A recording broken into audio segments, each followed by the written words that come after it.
Assalamualaikum warahmatullahi wabarakatuh. Di video ini saya akan menjelaskan tentang tugas evaluasi pasca perkuliahan kedua mata kuliah organisasi dan arsitektur komputer yang disusun oleh saya sendiri yaitu Sapuan dengan NIM 2311558. Soalnya adalah sebagai berikut. Yang pertama itu apa fungsi utama dari CPU dalam sistem komputer. Yang kedua itu jelaskan dua fase utama dalam siklus pelaksanaan instruksi. Yang ketiga apa itu entrop dan bagaimana mekanisme kerjanya. Dan yang keempat sebutkan tiga jenis bus dalam sistem interkoneksi dan fungsinya. Yang pertama itu apa fungsi utama dari CPU dan dalam sistem komputer. Fungsi utama dari CPU atau Central Processing Unit dalam sistem komputer adalah sebagai unit pengendali dan pemroses data. CPU menjalankan instruksi dari program, pengolah data, dan mengkoordinasikan aktivitas komponen lain dalam komputer. Beberapa tugas spesifik CPU meliputi yang pertama itu eksekusi instruksi, berfungsi sebagai CPU mengambil, mendekode, dan mengeksekusi instruksi dari memori. Yang kedua itu pengolah data, yaitu melakukan operasi aritmatika dan logika pada data. Yang ketiga itu pengendalian alat periferal, yaitu untuk mengatur dan mengontrol perangkat keras lain dalam sistem. Dan yang keempat, manajemen memori, yaitu berfungsi untuk mengelola akses ke memori, termasuk membaca dan menulis data. Dengan kata lain, CPU adalah otak dari komputer yang memungkinkan sistem menjalankan berbagai aplikasi dan proses. Yang kedua, jelaskan dua fase utama dalam siklus pelaksanaan instruksi. Dua fase utama dalam siklus pelaksanaan instruksi adalah yang pertama itu fase pengambilan atau fetch. Pada fase ini, CPU mengambil instruksi dari memori. Alamat instruksi yang akan diambil biasanya disimpan dalam register yang disebut program counter atau PC, yang menunjukkan lokasi instruksi berikutnya.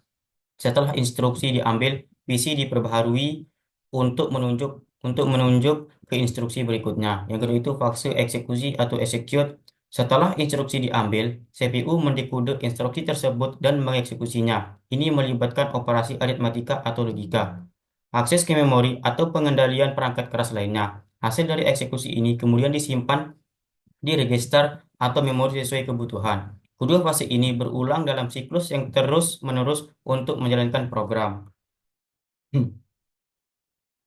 Yang ketiga itu, apa itu interrupt dan bagaimana mekanisme kerjanya. Interrupt adalah sinyal yang digunakan dalam sistem komputer untuk menjalankan perhatian CPU dan menandakan bahwa ada kondisi yang membutuhkan penanganan segera. Interrupt berasal dari perangkat keras atau hardware atau perangkat lunak atau software. Untuk mekanisme kerjanya yaitu yang pertama itu penerimaan interrupt. Ketika sebuah perangkat keras atau misalnya keyboard atau mouse atau perangkat lunak mengirimkan sinyal interrupt, CPU menghentikan sementara eksekusi program yang sedang berjalan. Yang kedua itu penyimpanan status. Sebelum menangani interrupt, CPU menyimpan status dari program yang sedang dieksekusi, termasuk nilai register dan program counter atau PC, agar dapat melanjutkan eksekusi setelah interrupt ditangani. Yang selanjutnya itu yang ketiga, penanganan interrupt. CPU mengalihkan kontrol ke rutinitas penanganan interrupt atau Interrupt Service Routine atau ISR yang sesuai. ISR adalah program kecil yang dirancang untuk menangani situasi tertentu atau misalnya membaca data dari keyboard.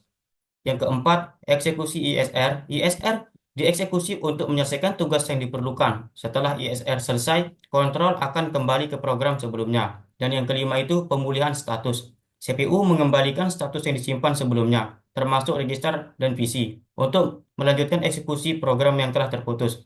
Dan selanjutnya itu jenis-jenis interrupt. Jenis interrupt itu ada dua. Yang pertama itu hardware interrupt. Yang ini dihasilkan oleh perangkat keras atau misalnya perangkat input atau output. Yang kedua itu perangkat software yang dihasilkan oleh program misalnya seperti panggilan atau error. Interrupt memungkinkan sistem untuk merespon peristiwa secara real time dan meningkatkan efisiensi dalam manajemen tugas. Dan yang keempat itu, sebutkan tiga jenis bus dalam sistem interkoneksi dan fungsinya. Tiga jenis bus dalam sistem interkoneksi komputer dan fungsinya adalah yang pertama itu data bus. Berfungsi sebagai mengangkut data untuk komponen dalam sistem seperti CPU, memori, dan perangkat periferal. Periferal. Lebar data bus atau jumlah bit menentukan seberapa banyak data yang ingin ditransfer sekaligus. Yang kedua itu address bus atau alamat yang berfungsi sebagai mengangkut informasi alamat memori yang menunjukkan lokasi data yang ingin diakses atau ditransfer. Panjang address bus atau alamatnya itu atau alamat busnya itu sendiri menentukan jumlah alamat memori yang dapat diakses oleh sistem. Yang ketiga itu control bus yang berfungsi sebagai mengangkut sinyal kontrol yang mengarahkan operasi sistem. Sinyal ini mencakup instruksi untuk membaca atau menulis data, serta sinyal untuk mengontrol perangkat periferal dan sinkronisasi antara komponen. Ketiga jenis bus ini bekerja sama untuk memungkinkan komunikasi yang efisien antara berbagai bagian dalam sistem komputer. Demikian presentasi di dalam video ini yang dapat saya sampaikan. Kurang lebihnya saya mohon maaf. Wassalamualaikum warahmatullahi wabarakatuh.